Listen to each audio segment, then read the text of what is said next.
Assalamualaikum warahmatullahi wabarakatuh. Perkenalkan, nama saya Sri Kurnia Ayu Marpaung, CGP Angkatan 11 Kota Tanjung Balai. Saya adalah seorang guru TK. Tempat saya bekerja di TK Negeri Pembina, Kecamatan Datuk Bandar Timur, Kota Tanjung Balai.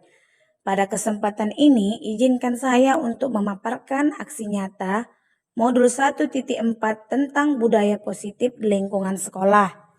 Perkenalkan juga fasilitator saya bernama Bapak Marudut Sidebang dan pengajar praktik saya bernama Bapak Ian Presley Sinaga. Sebelum membuat aksi nyata, saya membuat rancangan aksi nyata terlebih dahulu yang meliputi 1. Latar belakang, 2. Tujuan, 3. Tolak ukur, 4. Lini masa tindakan yang dilakukan, kelima, dukungan yang dibutuhkan.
Assalamualaikum warahmatullahi wabarakatuh.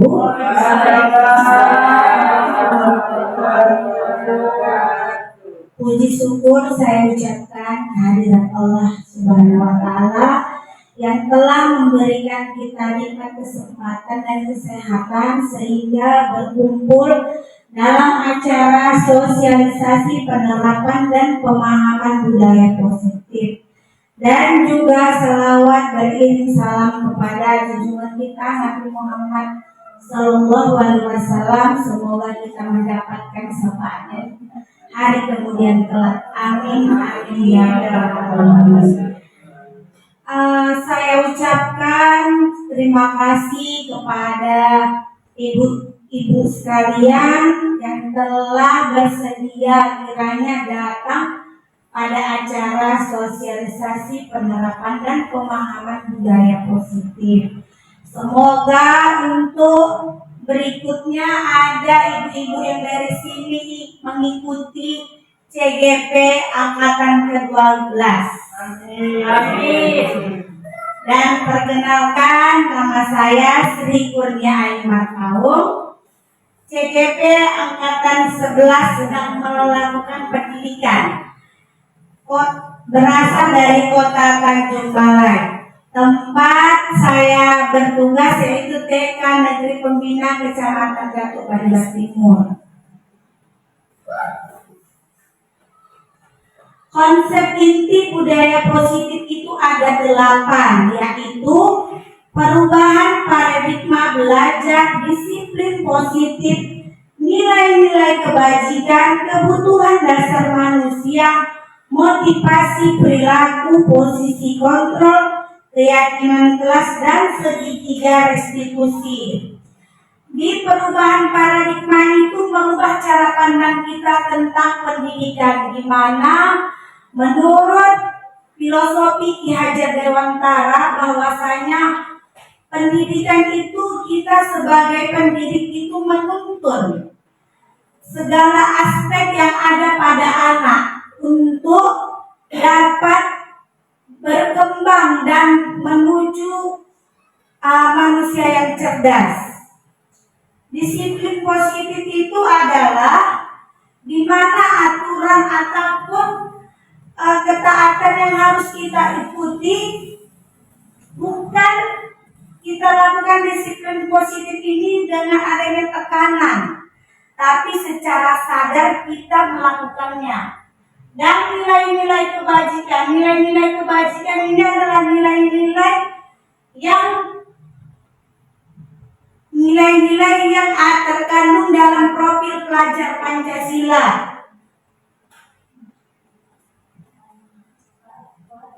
Baru disiplin positif itu dipengaruhi oleh kebutuhan dasar manusia. Nanti untuk slide berikutnya akan kita bahas kebutuhan manusia itu apa-apa saja. Dan motivasi perilaku manusia. Terkadang kita ingin melakukan sesuatu itu, kadang ada yang mengharapkan pujian, imbalan, dan lain sebagainya.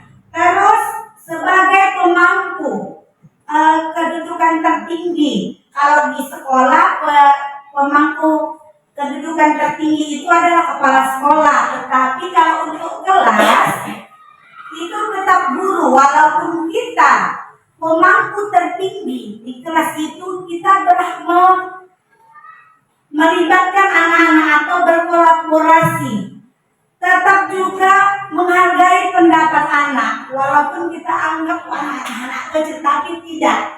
Namanya sudah merdeka belajar. Dan selanjutnya keyakinan kelas. Keyakinan kelas itu dengan disiplin positif itu hampir sama.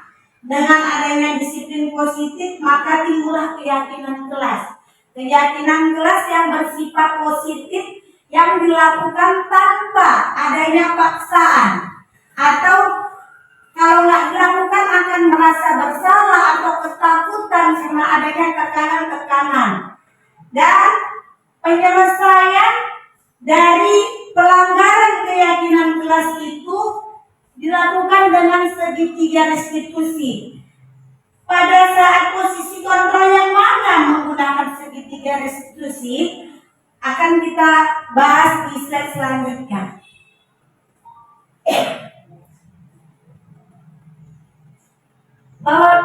Pembelajaran dengan paradigma baru. Ya, di mana pembelajaran itu pembelajaran berdiferensiasi. Artinya di mana kita selalu memenuhi kebutuhan peserta didik kita dalam kegiatan pembelajaran. Salah satu contohnya pada kegiatan mewarnai. Kalau kita berpikir kalau kegiatan mewarnai itu pasti menggunakan krayon, tapi bisa saja kita menggunakan alat lain seperti cat cair, cat lukis, atau menggunakan bahan alam seperti bunga telang. Kan ada warnanya, Bu, bisa kita gunakan kan? Ada juga yang menggunakan, kalau cat lukis menggunakan kuas, kan bisa-bisa saja. Tapi konsepnya apa? Kita tetap belajar mewarnai. Nah, di situ kita memberikan kebebasan kepada anak untuk memilih apa yang mau digunakannya. Next.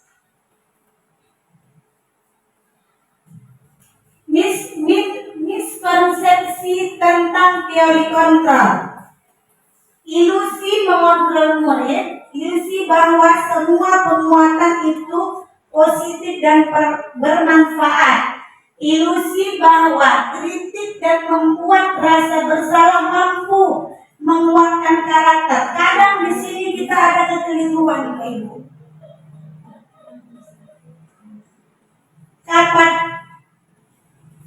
Kenapa saya bilang ada kekeliruan? Terkadang anak-anak itu diancam atau dihukum, dia bukan menjadi berubah. Kenapa? Karena adanya tekanan dari kita sebagai guru, ya kan? Dan ilusi orang bahwa orang dewasa berhak memaksa. Memaksa itu nggak enak. Misalkan anak-anak kita aja memaksa nggak enak kan? Tapi kalau dituntun atau diarahkan, barulah kita merasa, oh iya seperti ini. Next. Perubahan paradigma, stimulus respon ke pendekatan teori kontrol. Di stimulus respon ini kebutuhan kita sama, padahal setiap manusia itu kebutuhannya berbeda. Semua orang melihat hal sama, bisa aja orang berbeda cara pandangnya. Ada yang terjatuh, orang bisa saja terjatuh sendiri, terjatuh karena itu kan beda-beda cara pandangnya, Ibu. Baru kita mencoba mengubah orang agar berpandangan sama dengan kita. Tak ada bisa orang mengatur diri kita sendiri. Tapi kalau mengalahkan itu ada. Ibaratnya kita genggam tangan kita. Semua orang mau melepaskannya, tapi kalau kita tidak mau melepaskannya, pasti tidak akan terlepas. Nah, itulah contohnya bahwasanya yang mengatur diri kita itu sendiri adalah kita. Tetapi untuk mengarahkan kesadarannya pasti kita butuh orang lain untuk mengarahkan. Tapi kalau untuk mengontrol diri kita itu nggak bisa. Disiplin positif. Disiplin positif dari kata disiplina yang artinya belajar. Disiplin mengacu pada disiplin diri yang memiliki tanggung jawab terhadap apa yang dilakukan berdasarkan nilai-nilai yang diyakini. Kita kan hidup ini pasti punya nilai-nilai ya kan Ibu-Ibu. Tidak adanya hidup kita sesuka-suka hati kita, pasti ada norma dan nilai. Ya kan Ibu-Ibu? Disiplin merupakan salah satu cara penerapan disiplin yang bertujuan untuk menumbuhkan kesadaran serta memberdayakan murid tanpa imbalan penghargaan, ancaman atau hukuman. Disiplin positif ini diterapkan atau dilakukan itu tanpa adanya apa-apa, misalnya dapat hadiah, tekanan, mau disanjung itu tidak perlu, tapi dimunculkan dari diri kita sendiri. Sebagai pendidik, tujuan kita adalah menciptakan murid yang memiliki disiplin dari diri mereka sendiri, tapi jangan kita gunakan kata pemantik tadi. Berperilaku mengacu kepada nilai-nilai kebajikan universal dan memiliki motivasi intrinsik, motivasi dari dirinya sendiri bahwasanya kalau itu perbuatan baik, dia akan mengacu pada perbuatan itu sendiri. Nilai-nilai kebajikan termasuklah nilai profil Pancasila, beriman dan bertakwa terhadap Tuhan Yang Maha Esa. Bagaimananya pun pintar kita Bu, tetaplah harus pertama kita beriman. Karena dengan beriman itulah bisa kita mengatur tata cara kita hidup. Berkebinekaan global, gotong royong, mandiri, kreatif dan bernalar kritis. IPO, Primary Yes Program. Di situ ini nilai sosial ya kan Bu, toleransi, rasa hormat, integritas, mandiri, menghargai, empati, dan keterampilan hidup. Ini yang di dalam diri kita sendiri dapat dipercaya, lurus hati, pendengar yang aktif, tidak merendahkan orang lain. Nah, kebutuhan dasar manusia adalah segala sesuatu yang kita lakukan untuk mendapatkan apa yang kita inginkan. Seluruh tindakan yang kita lakukan memiliki tujuan tertentu dan semua usaha terbaik yang kita lakukan dalam rangka agar kebutuhan dasar dipenuhi dengan baik. Kadang-kadang untuk memenuhi 5 dasar kebutuhan ini, kita tidak tahu itu benar atau salah yang kita lakukan. Makanya nanti di slide berikutnya ada posisi kontrol. Nah, inilah dia 5 dasar kebutuhan manusia. Bertahan hidup itu makanan, pakaian, rumah, kesehatan, penguasaan. Penguasaan ini dia merasa kuat, bebas mau mengapain,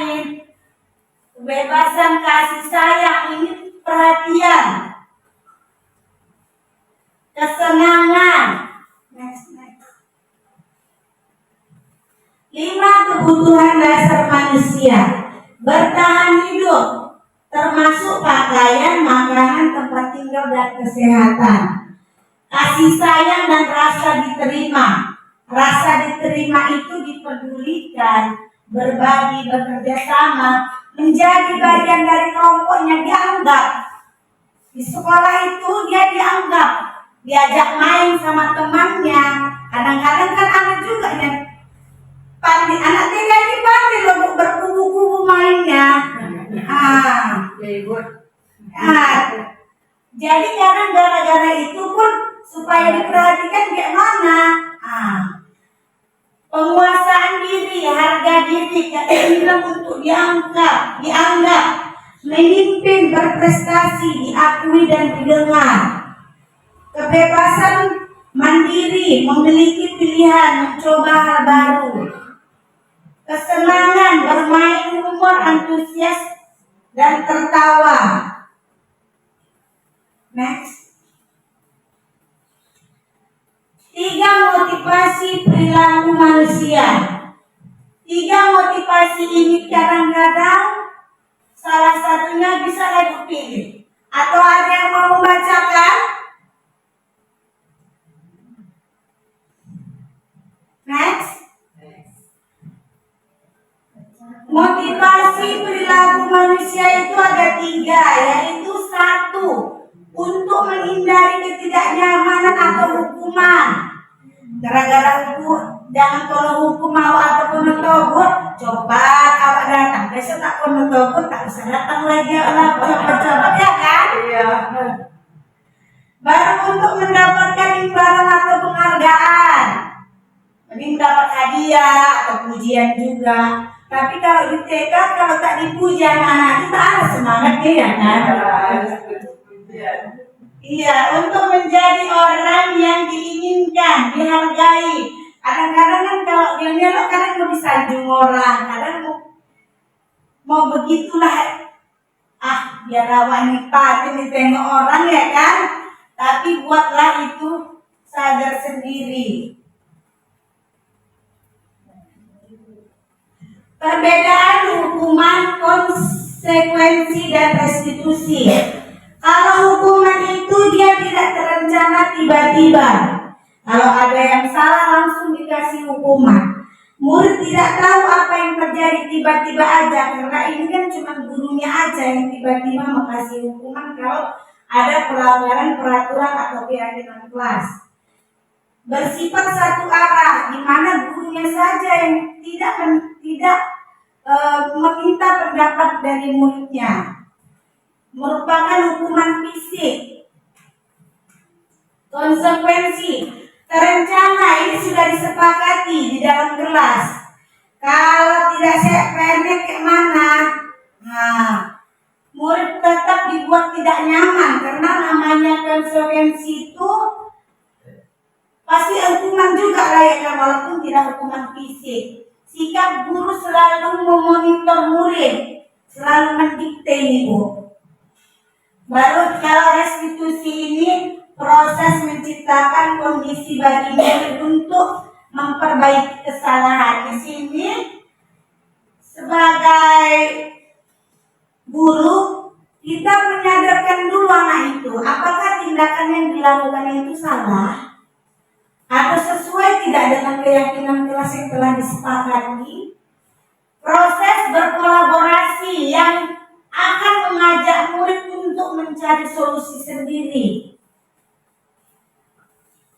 Tidak kita lagi membilangkan itu salah, tapi dengan menyadarkannya itu salah. Terus kita tanya bagaimana kita ke depannya, apa yang harus kita lakukan untuk memperbaiki kesalahan tersebut.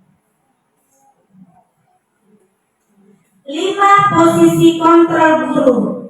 Ini posisi kontrol guru ada 5, yaitu menghukum, membuat merasa bersalah, sebagai teman, sebagai pemantau, maupun manajer.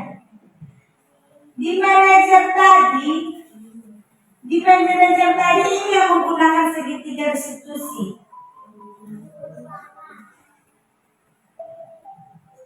Menghukum. Seorang penghukum bisa menggunakan hukuman fisik maupun verbal.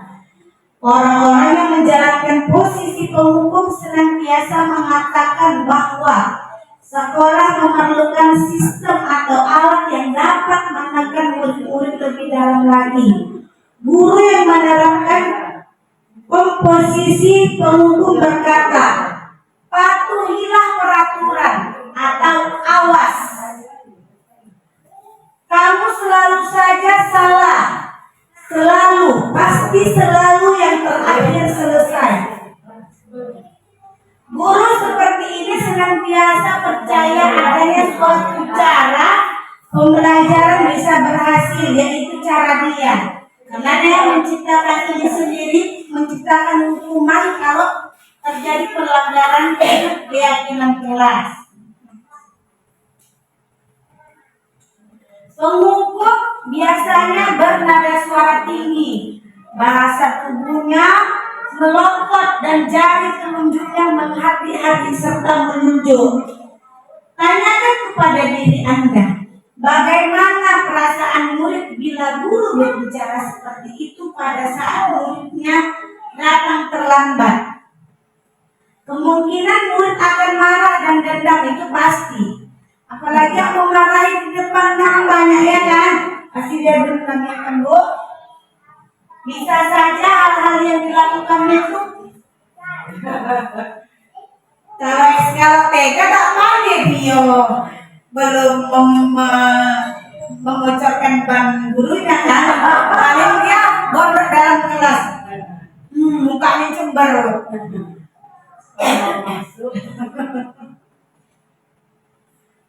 Posisi kontrol membuat merasa bersalah. Posisi ini biasanya guru akan bersuara lebih lembut. Membuat merasa bersalah akan menggunakan keheningan yang membuat orang lain merasa tidak nyaman, bersalah atau rendah diri. Kata-kata yang keluar dengan lembut akan seperti, ibu sangat kecewa sekali dengan kamu. Berapa kali Bapak harus memberitahu kamu? Gimana coba kalau orang tua kamu tahu kamu berbuat begini? Di posisi ini murid merasa ciut, rendah diri, rendah hati yang boleh, rendah diri tidak boleh. Rendah hati boleh, rendah diri jangan.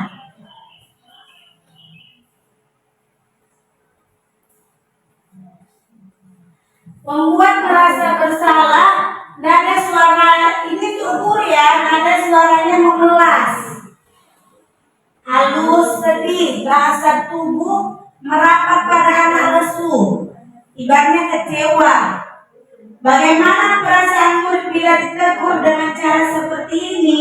Perasaan murid akan merasa bersalah telah mengecewakan ibu atau bapak gurunya. Murid akan merasa menjadi orang yang gagal. Ini mendoskan, ini menciutkan nyali anak ini. Kalau posisi kontrolnya teman, guru pada posisi ini tidak akan menyakiti murid, namun akan tetap berupaya mengontrol murid melalui persuasi. Posisi teman pada guru bisa negatif ataupun positif. Positif di sini berhubungan baik yang terjalin hubungan murid dengan peserta didik.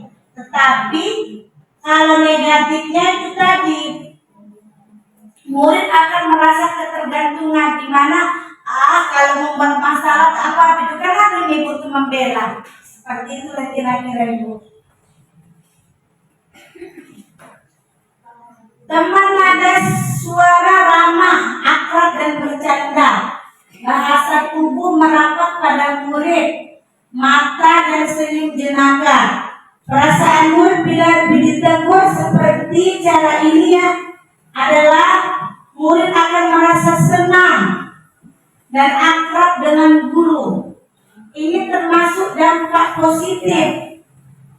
Seperti yang saya bilang tadi, dampak negatifnya apa? Ya, murid merasa ketergantungan karena ada pembela. Jadi setiap masalah yang dilanggarnya atau yang telah dilakukannya ada apa itu ada ibu telah membela. Ini kurang efektif ya.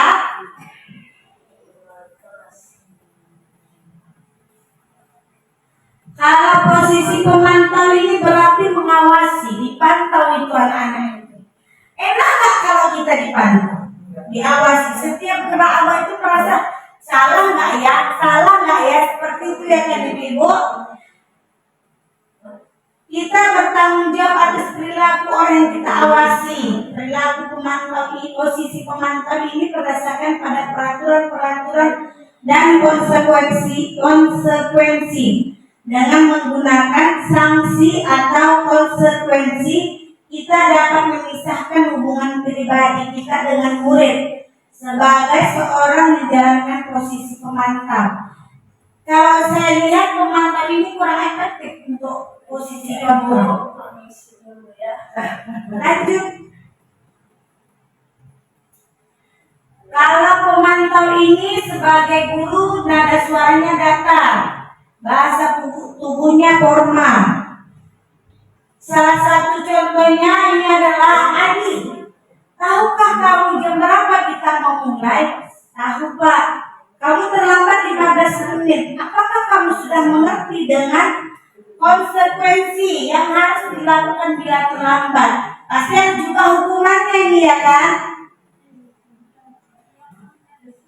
Paham Pak, saya harus tinggalkan kelas pada jam istirahat. Ini nggak efektif, berarti dia tidak mengikuti pembelajaran. Sama doang juga, berarti dia tetap tidak mengikuti pembelajaran. Hasil, murid memahami konsekuensi yang harus dijalankan karena telah melanggar salah satu peraturan sekolah. Guru tidak menunjukkan suatu emosi yang berlebihan, menjadi marah atau membuat merasa berbuat salah. Murid tetap dibuat tidak nyaman karena harus meninggalkan kelas pada waktu jam istirahat dan mengerjakan tugas. Guru tetap harus memantau murid pada saat mengerjakan tugas di jam istirahat. Seperti saya bilang tadi, kalau dipantau ini merasa tidak enak ya dan tidak bebas saat mengerjakan sesuatu. Next. Nah, ini posisi kontrol yang terakhir yaitu manajer. Posisi manajer ini di mana posisi berbuat sesuatu bersama dengan murid, mempersilahkan murid mempertanggungjawabkan perilakunya, mendukung murid agar dapat menemukan solusi. Ini berkolaborasi antara pendidik dengan peserta didik. Seorang manajer telah memiliki keterampilan di posisi teman maupun pemantau. Dengan demikian bisa jadi di waktu-waktu tertentu kembali kepada kedua posisi tersebut bila diperlukan. Manajer nada suaranya tulus, bahasa tubuhnya tidak kaku sehingga yang membuat merasa bersalah itu tidak tertekan dia. Mendekatkan kepada murid.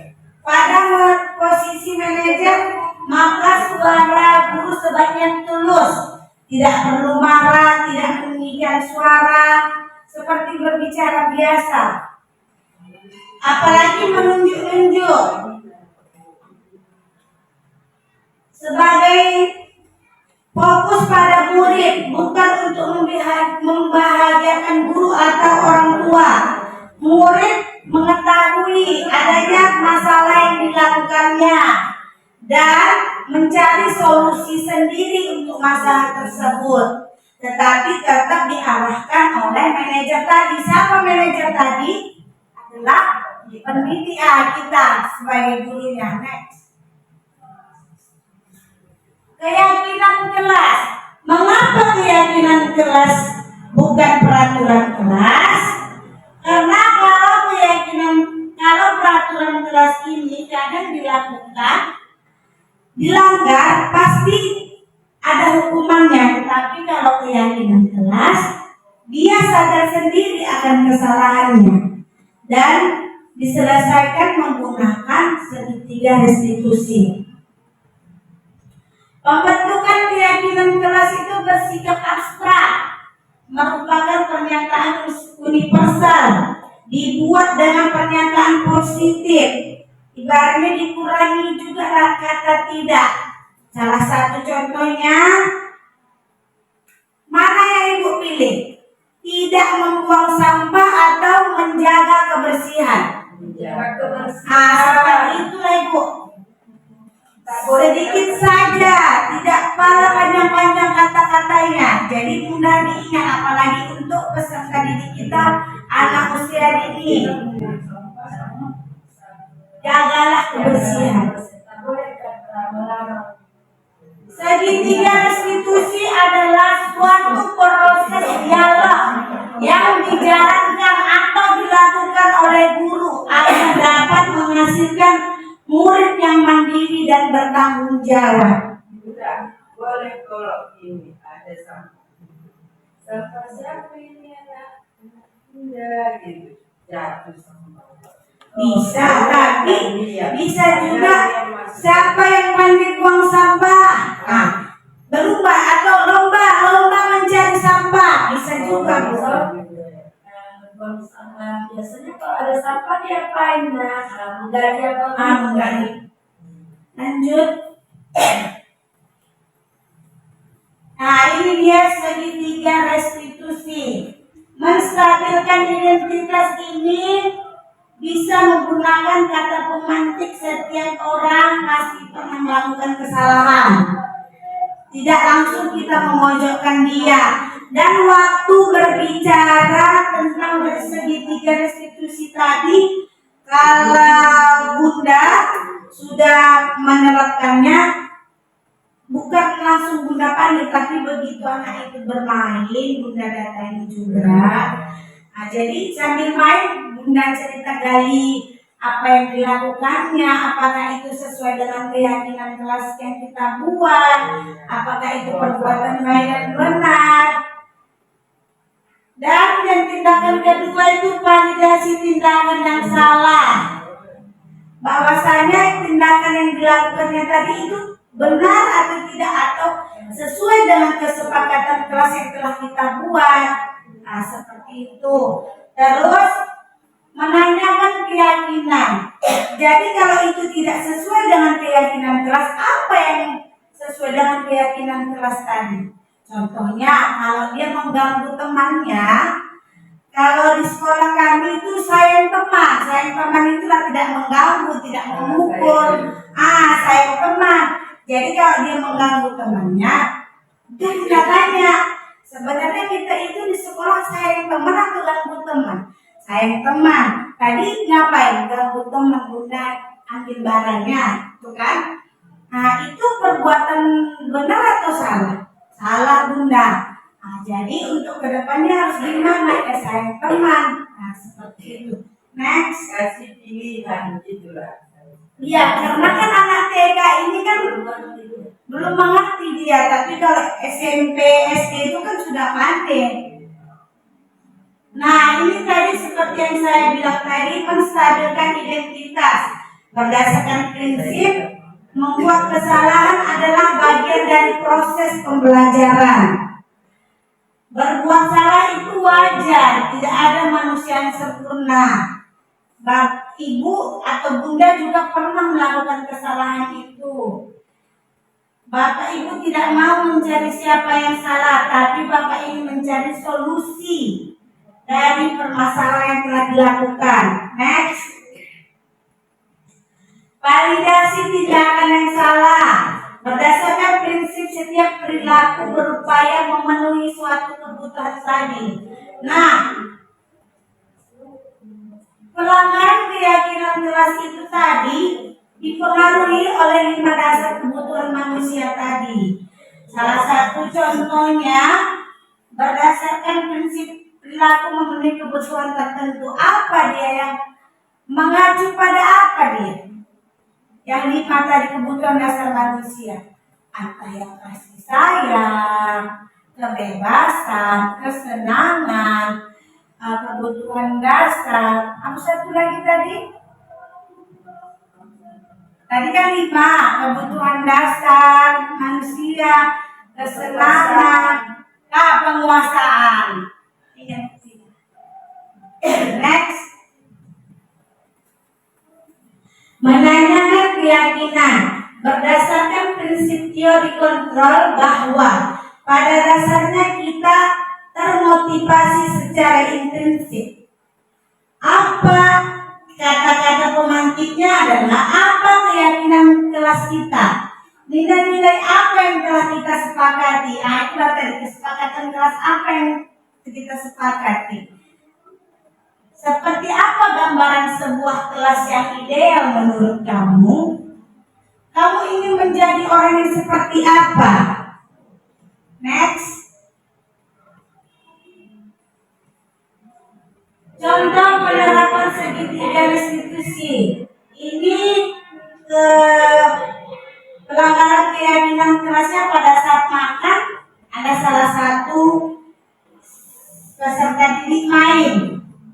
Dan kalau lagi makan ya makan dengan tertib. Nah, pada saat dia main saya tanya,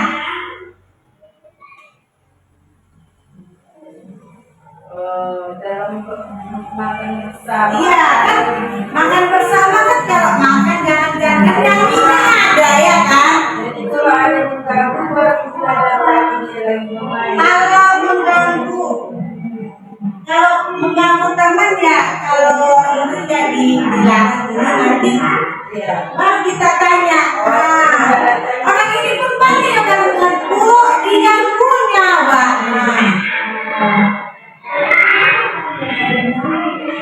Jadi bertanya nih. Ada pertanyaan?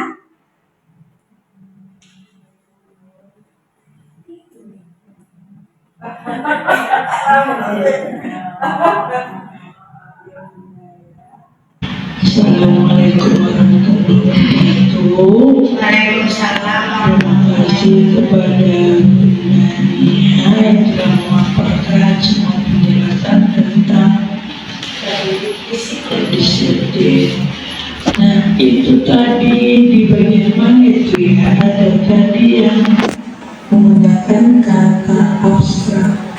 Yang dimaksud dengan kata abstrak itu yang bagaimana bersifat abstrak. Itu bagaimana? Ini pembentukan keyakinan kelas 1 bersifat abstrak. 2 berupa pernyataan universal. Kalau berupa pernyataan universal mungkin artinya itu seluruh tahu, seluruh orang ngerti dan maksud itu kan dibuat dalam pernyataan positif, betul. Tapi yang ini abstrak itu apa Bunda? Gimana itu maksudnya? Terima kasih. Assalamualaikum warahmatullahi wabarakatuh. Terima kasih kami ucapkan kepada Bunda Devi telah memberikan pertanyaan. Bersifat abstrak itu adalah bersifat menyeluruh juga. Ibaratnya abstrak kan. Kalau abstrak itu memang tidak beraturan. Kalau abstrak itu kan tidak beraturan, tapi ada maknanya.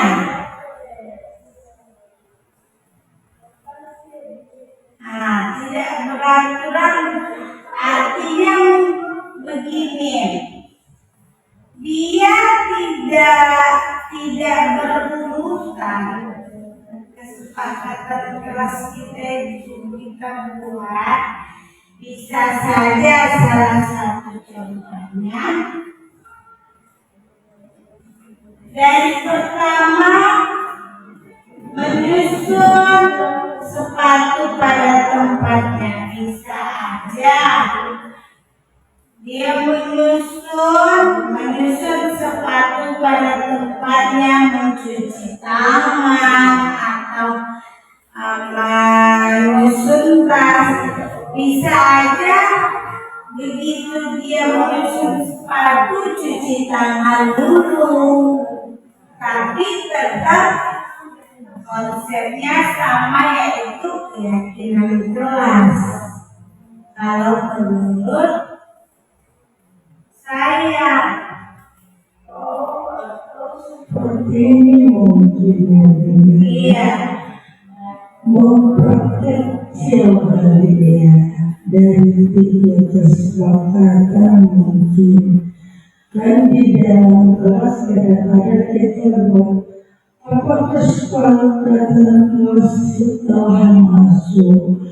Mainan tidak boleh ada lagi di dalam di atas meja atau tempat mainan tidak ada di atas meja atau di dalam kelas. Mungkin satu jadi satu dia mainan tidak mainan air tempat air minum buku semua dimasukkan kelas dan diletakkan di dalam loker. Mungkin seperti ini. Iya, tadi saya bilang tidak beraturan tapi mempunyai makna. Iya, terima kasih sama. Ada yang mau bertanya lagi, Ibu?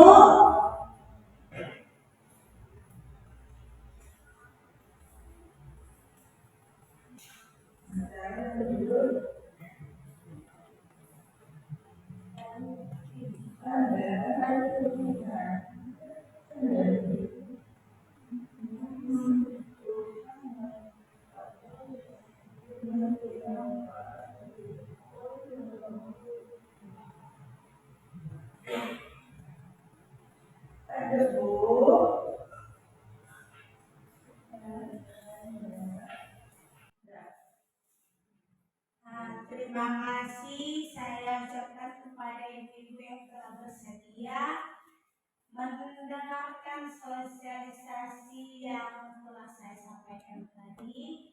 Lebih dan kurang saya mohon maaf. Saya akhiri dengan wabillahi taufiq wal hidayah. Assalamualaikum warahmatullahi wabarakatuh. Semoga ilmu atau apa yang telah saya sampaikan tentang disiplin positif itu bermanfaat dan bisa diterapkan di sekolahnya masing-masing.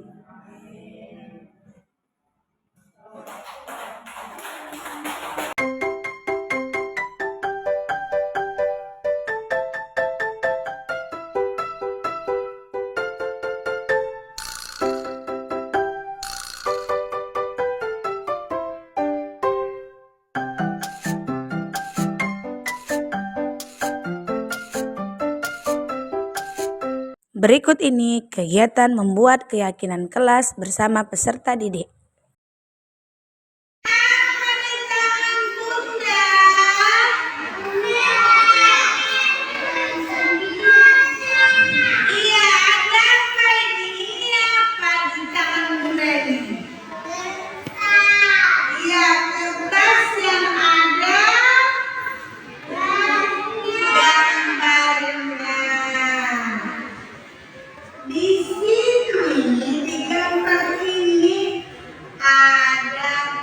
Perbuatan baik, ada perbuatan buruk, atau ada perbuatan benar dan ada perbuatan yang salah. Oke, berpandai ya. Nah, anak bunda, coba perhatikan. Ini gambaran anak ini, anak sekolah ini ngapain? Belajar.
Kalau anak bunda belajar itu harus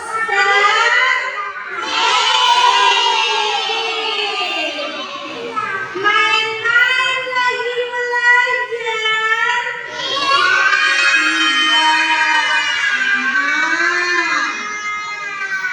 Selanjutnya gambar yang ini. Gambar yang ini ngapain ini?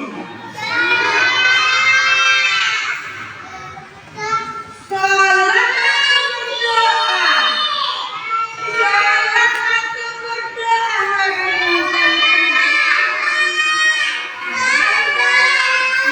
Berdoa. Pandita Ayu berdoa. Yang sebelah sini main-main. Berdoa itu main-main. Yang mana yang benar? Sebelah kanan sebelah kiri. Pandai. Jadi anak bunda kalau waktu berdoa itu tangkunglah tangannya. Tidak main-main. Nah, yang berikutnya gambar ngapain anak perempuan ini? Ngapain dia nih? Oh iya, mantap bikinkan sepatu. Kalau ini mengapa ini?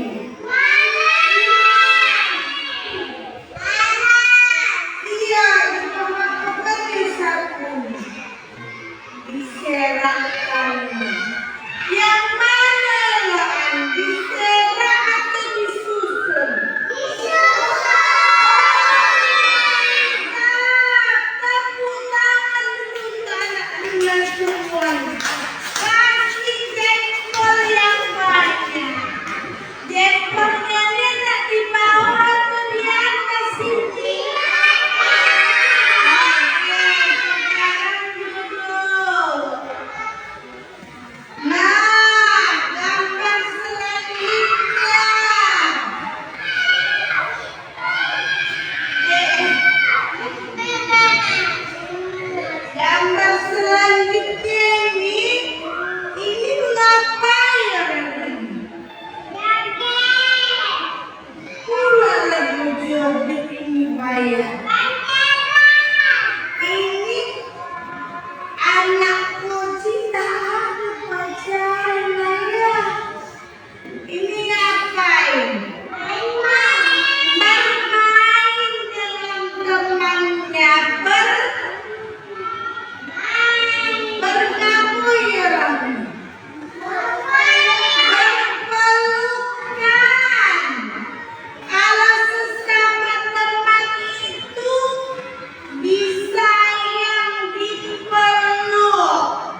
buktikan. Duduk. Iya, tempel lah ya. Tempel sayang. Ini dia dulu, dia mana dia mawa. Duduk. Hah?